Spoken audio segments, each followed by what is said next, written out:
What's up, everybody? So I'd like to present part 2 of my favorite song off of every Iron Maiden album. So let's go. Chris Brophy, musically obsessed. Chris Brophy, musically obsessed with vinyl CDs and cassettes. Chris Brophy, musically obsessed. Oh yeah!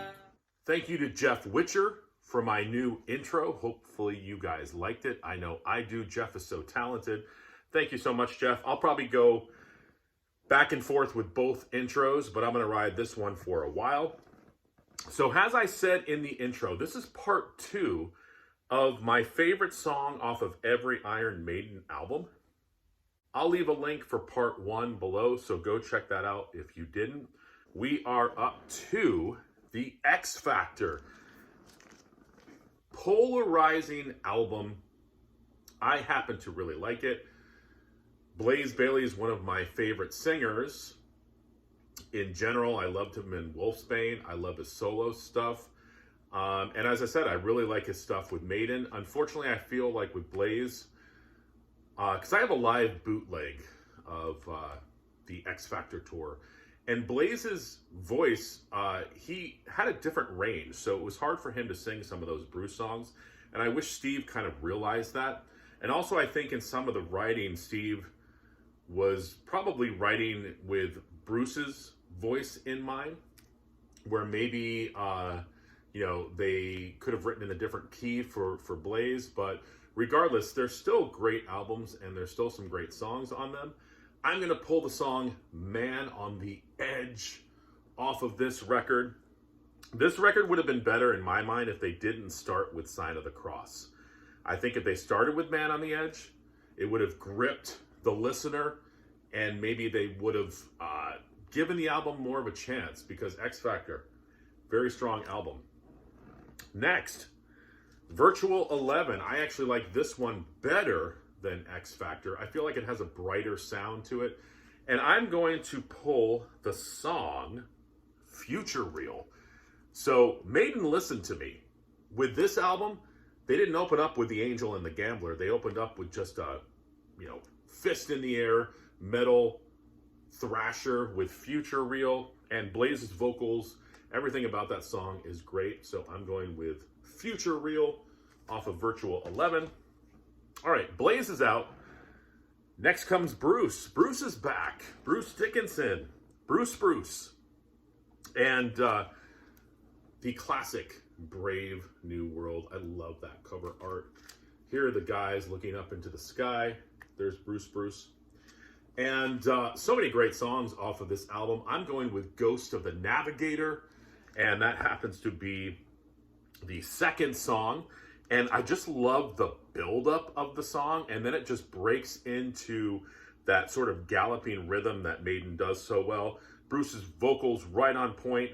So Ghost of the Navigator off of Brave New World.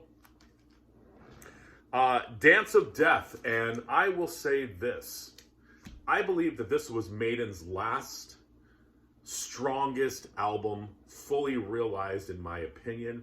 I feel like after this, I'll explain a little bit more, they started to lose it for me. But Dance of Death, probably my last favorite complete, strong Iron Maiden album. And I'm going to pull the song Rainmaker off of this album. The second track once again.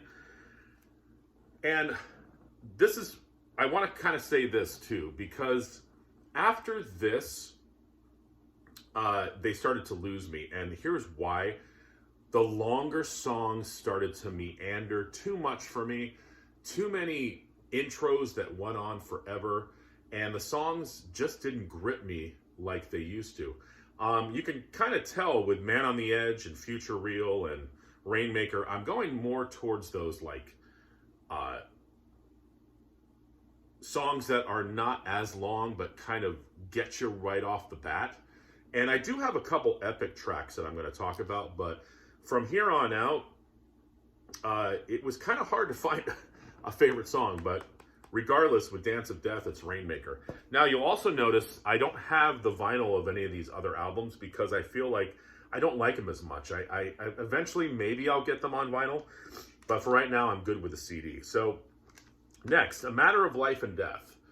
This is the album where they started to lose me a little bit. And I know a lot of people like this album. It was hard for me to find a favorite song on here, but I'm going to go for The Greater Good of God.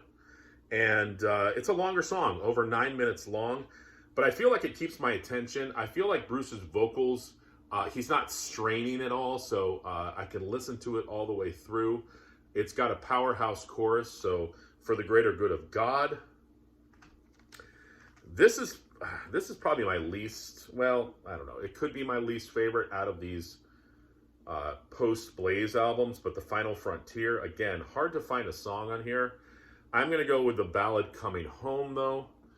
Really, really good song. And again, Bruce's vocals are right on point, and he's not straining, because in a couple of these other albums I'm going to show, his voice, he's straining. He's an older guy. I know he's gone through some surgeries, and I'm not knocking Bruce at all, but again, going back to what I was saying about Blaze, maybe Steve needs to write in a different key. Maybe they need to tune down the guitars. I don't know. So Bruce doesn't have to, hit those higher notes, because he really can't like he used to. But I'm going with Coming Home off of The Final Frontier. Next, love the cover art of this, The Book of Souls. And I'm going to pull the song Tears of a Clown, which is about Robin Williams. It just breaks into this heavy sort of mid-tempo song that keeps my attention. I love the chorus. I love the theme of the song, and just a great song, Tears of the Clown. And lastly, I don't know, it's between Final Frontier and Senjutsu for least favorite of the post-Blaze album. Again, I love that cover art. Maiden keeps coming out with these banger albums with awesome cover art. There are 3 songs at the end of this album. 3 very long songs by Steve Harris. And I picked the best one as my favorite, and I'm going with The Parchment. It's over 12 minutes long, but it's a really, really good song. It's got some great, ways of keeping you engaged. And I feel like out of those 3 songs at the end, it's Bruce's best vocal performance. There you go. My favorite song off of every Iron Maiden album. Thanks for watching. Bye.